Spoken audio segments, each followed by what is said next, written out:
a topic delivered by Ajose Musiliu Aderibigbe in celebration of the World Teachers Day 2021, titled Teachers at the Heart of Education Recovery. Since the outbreak of the COVID-19 pandemic in 2020, most governments worldwide have implemented policies to contain the disease spread while incurring high economic costs, restricted procedures such as school closure, and the changes of learning method risk hindering effective learning during the pandemic and the progress made towards achieving the Sustainable Development Goal 4. Many countries around the world, in one way or the other, have temporarily closed schools in an attempt to contain the spread of the COVID-19 pandemic. Many have introduced distance learning programs during this period to salvage for the education loss. The Nigeria education sector, which experienced a different form of disruption as a result of pandemic, has been offered some respite. For instance, in Ogun State, our amiable governor, Prince Dapo Abiodun, launched the Ogundigi class to assist students at home through television programs to meet up with students' academics. The governor assembles teachers to put up various virtual education programs, which is powered by some amiable, indefatigable, and untiring teachers in Ogun State. The program, without missing words, was backed up by the special advisor to the governor on education, Mrs. Aderonke Shoyombo, and the entire project was carried out by our own technology experts in the likes of Adioko Olalekan and Ayo Odogola. These are teachers, among others, that have helped towards education recovery. As we can see, the pandemic has unmasked substantial inequalities in the education sector. It is incumbent on all stakeholders to put in their part at ensuring the recovery pace is quickened. The COVID-19 pandemic has caused abrupt and profound changes around the world. This is the worst shock to education system in decades, with the longest school closures combined with looming recession. It will set back progress made on global development goals, particularly those focused on education. The economic crisis within countries and globally will likely lead to fiscal austerity, increases in poverty, and fewer resources available for investment in public services for both domestic expenditure and development aid. All of this will lead to a crisis in human development that continues long after disease transmission has ended. Disruption to education system over the past years have already driven substantial losses and inequality in learning. All the efforts to provide remote instruction are laudable, but this has been a very poor substitute for in-person learning. Even more concerning, many children, particularly girls, may not return to school even when school reopens. School closures and the resulting disruption to school participation and learning results to losses valued at $10 trillion in terms of affected children's future earnings. Schools also play a critical role around the world in ensuring the delivery of essential health services and nutritious meal, protection, and psychosocial support. Thus, school closures have also imperiled children's overall well-being and development, not just their learning. It is not enough for schools to simply reopen their doors after COVID-19. Students will need to tolerate and sustain support to help them readjust and catch up after the pandemic. We must help schools prepare to provide that support and meet the enormous challenges of the month ahead. The time to act is now.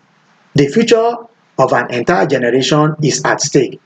As soon as school is reopening, priorities are given in 3 core areas by the partners, UNICEF, UNESCO, and World Bank, to join forces to support countries to take all actions possible to plan, prioritize, and ensure that all learners are back in school, that schools take all measures to reopen safely, that students receive effective remedial learning and comprehensive services to help recover learning losses and improve overall welfare, and their teachers are prepared and supported to meet their learning needs.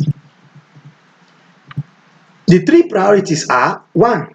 All children and youth are back in school and receive the tailored services needed to meet their learning, health, psychosocial well-being, and other needs. Challenges: school closures have put children learning, nutrition, mental health, and overall development at risk. Closed schools also make screening and delivery for children protection services more difficult. Some students, particularly girls, are at risk of never returning to school. Areas of action.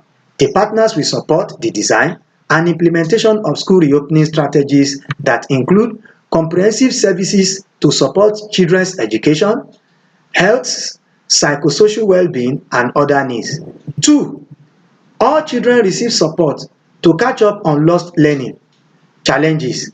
Most children have lost substantial instructional time and may not be ready for curricula that were age and grade appropriate prior to the pandemic. They were required remedial instruction to get back on track. The pandemic also revealed a stark digital divide that school can play a role in addressing by ensuring children have digital skill and access. Areas of action. The partners will 1. Support the design and implementation of large-scale remedial learning at different levels of education. 2. Launch an open access, adaptable learning assessment tool that measure learning losses and identify learners' needs.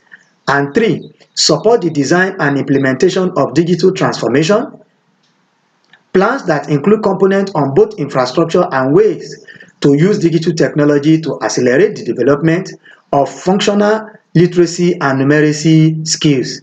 Incorporating digital technologies to teach foundational skills could implement teachers' effort in the classroom and better prepare children for future digital instruction. While incorporating remedial education, social-emotional learning, and digital technology into curricula by the end of 2021 will be challenging for most countries. The partners agree that these are aspiration targets that they should be supporting countries to achieve this year and beyond, and educational systems start to recover from the current crisis. 3. All teachers are prepared and supported to address learning losses among their students and to incorporate digital technology into their teaching. Challenges. Teachers are in an unprecedented situation in which they must make up for substantial loss of instructional time from the previous school year and teach the current year's curriculum. They must also protect their own health in school. Teachers will need training, coaching, and other means of support to get this done. They will also need to be prioritized for the COVID-19 vaccination. After frontline personnel and high-risk populations, school closures also demonstrated that in addition to digital skills, teachers may also need support to adapt their pedagogy to deliver instruction remotely. Areas of action. The partners will advocate for teachers to be prioritized in COVID-19 vaccination campaigns after frontline personnel and high-risk population and provide capacity development on pedagogies for remedial learning and digital and blended teaching approaches. Country-level action and global support. UNESCO, UNICEF, and World Bank are joining forces to support countries to achieve the mission, leveraging their expertise and actions on the ground to support national effort and domestic funding. Country-level action. 1. Mobilize teams to support countries in achieving the 3 priorities. The partners will collaborate and act at the country's level to support governments in accelerating actions to advance the 3 priorities. 2. Advocacy to mobilize domestic resources for the 3 priorities. The partners will engage with government and decision makers to prioritize education financing and mobilize additional domestic resources. Global level action. Leverage data to inform decision making. The partners will join forces to conduct surveys, collect data, and set up a global, regional, and national real-time data warehouse. The partners will collect timely data and analytics that provide access to information on school reopenings, learning losses, dropouts, and transition from school to work, and will make data available to support decision-making and peer learning. 2. Promote knowledge sharing and peer learning in strengthening education recovery. The partners will join forces in sharing the breadth of international experience and scaling innovation through structural policy dialogue, knowledge sharing, and peer learning actions. The time to act on these priorities is now. UNESCO, UNICEF, and the World Bank are partnering to help drive the action. Thank you.